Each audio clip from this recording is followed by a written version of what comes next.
Hi guys, Dr. Kid here. In this video, I'm going to go through the key things you need to know when taking finasteride for hair loss. Some of the key things I'm going to cover is how does it work? Is it actually effective?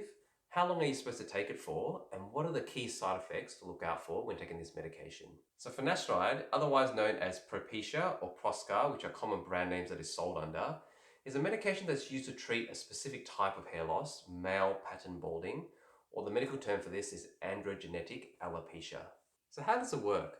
Well, androgenetic alopecia is thought to be a result of multiple genetic factors that makes a person's hair more susceptible to a hormone known as dihydrotestosterone.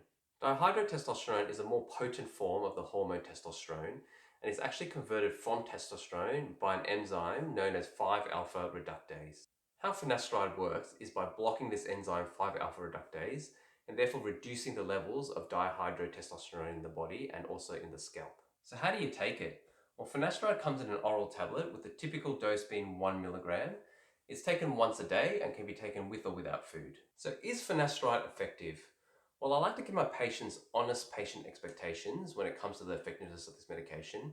Often hair loss companies can oversell this medication and make it look like you can go for someone who's bald all the way to someone with luscious hair. Finasteride is very good at preventing further hair loss in androgenetic alopecia or male pattern baldness. However, finasteride has minimal impact on a patient regrowing their own hair. So if you've already lost most of your hair, it's very unlikely that this medication will help you regrow the hair back. So how does it compare to other hair loss medications? Well, overall, finasteride and another medication, minoxidil, are probably the two most evidence-based treatments in preventing hair loss in patients with male pattern baldness.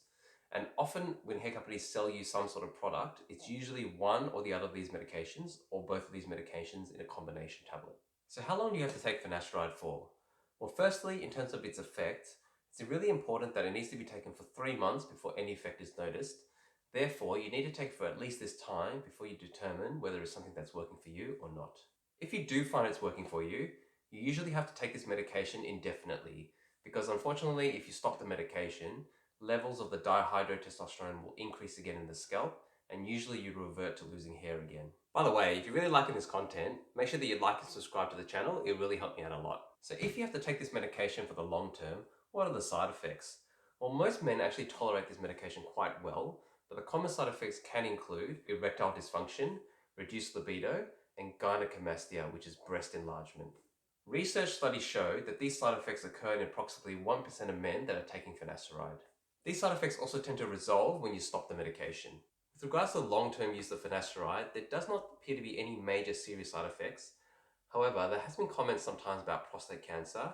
There is a 7-year study known as the Prostate Cancer Prevention Trial that showed in men over 55 years old, patients that were taking finasteride had a slight increased incidence in prostate cancer compared to those that weren't. The difference was 1.8% versus 1.1%.